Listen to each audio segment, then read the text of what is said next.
ជាសោះក៏ក្រងលែងស្និទ្ធចង់ដឹងអារម្មណ៍ពិតចង់ទៅមុខទេណាត់ជួបពេលណាមិនដែលចេះថាទុំនេះ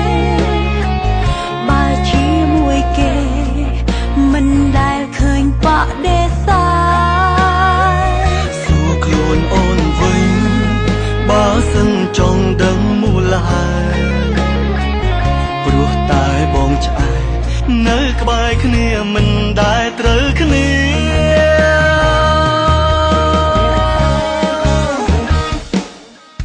ទ្រាំដល់ណាបងគិតថាពួកយើងបែកគ្នាទៅល្អជាង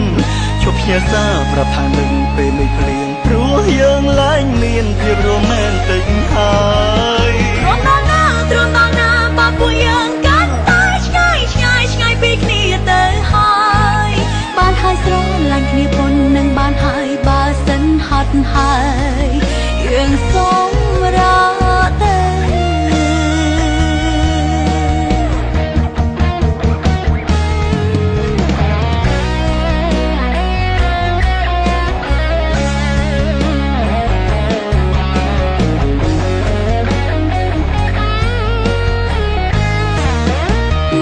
ជួបពេលណាមិនដែលចេះថាទុំនេះបើជាមួយគេមិនដែលឃើញបដិសេធសួរខ្លួនអូនវិញបើសិនចង់ដឹងមូលហេតុព្រោះតែបងឆ្អែតនៅក្បែរគ្នាមិនដែលត្រូវគ្នា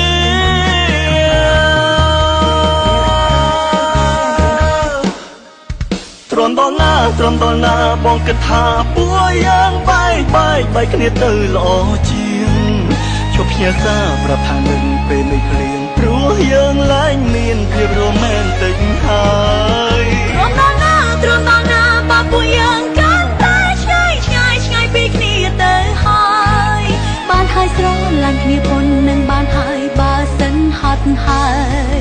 យើងសូមរកទៅ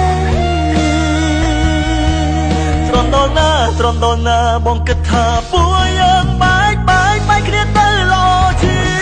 ងជប់ផ្ញើសារប្រាប់ថានឹងពេលមិនភ្លៀងព្រោះយើងឡើងមានភាពរ៉ូមែនទិកហើយទ្រាំដល់ណាបើពួកយើង